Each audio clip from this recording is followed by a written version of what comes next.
অনেক অনেক তো হলো ঝোল ঝাল রসা কষা। এবারে চলো চচ্চড়ি খাই। পাঁচফোড়ন, তেজপাতা, লঙ্কা, আলুগুলো ভেজে নিলাম। কিসের খাবো বুঝতে পারছো না? দেখাচ্ছি, এটা আগে ভাজা ভাজা হোক। একটা পেঁয়াজ দিয়ে দিয়েছি ছোটো দেখে, শুকনো চিংড়ি,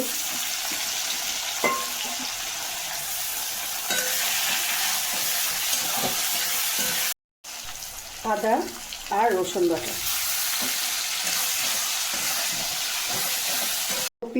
ওলকপি আছে দেখো সরু করে কেটে একটু ভাপ দিয়ে ফেলে নিয়েছি, আর দানাওয়ালা শিম আরও দেবো, পরে দেবো সেগুলো। এগুলো একটু বলতে দেরি লাগে তাই এটাকে কষিয়ে নেবো আগে।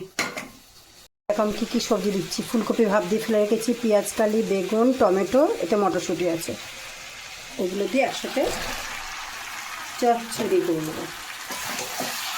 যতটা পারবো জল কম দেওয়ার চেষ্টা করবো, না লাগলে না দেবো। খেয়ে দেখবে এইভাবে করে খুব সুন্দর লাগে। আর এখন আর ঝোল টোল কিছু খেতে ভালো লাগে না। দেখো আমি এবারে জিরে আর লঙ্কা গুঁড়ো ভিজিয়ে এটাকে দিয়ে চাপা দেবো, আর আমি আর জল দেবো না। এটাই কষে কষে আমার হয়ে যাবে তরকারিটা।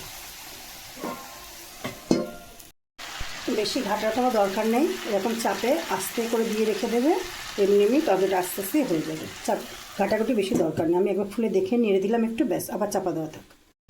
তবে তরকারিটা হয়ে গেছে, এই ধনেপাতা ছড়িয়ে আমি একটু চাপা দিয়ে রেখে দেবো, ব্যাস আর কিছু করতে লাগবে না, এরকম রসা রসায় থাকবে।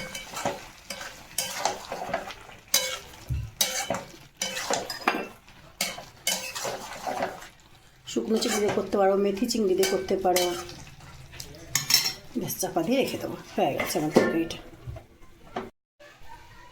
দেখো বন্ধুরা আমার তরকারিটা হয়ে গেছে, খেতেও টেস্ট খুব সুন্দর লাগে। এভাবে চচ্চড়ি করে তোমরা খেয়ে দেখো, শুকনো চিংড়ি বা কুচো চিংড়ি একদম মেথি চিংড়ি দিয়ে। হ্যাঁ টাটা, বাই বাই।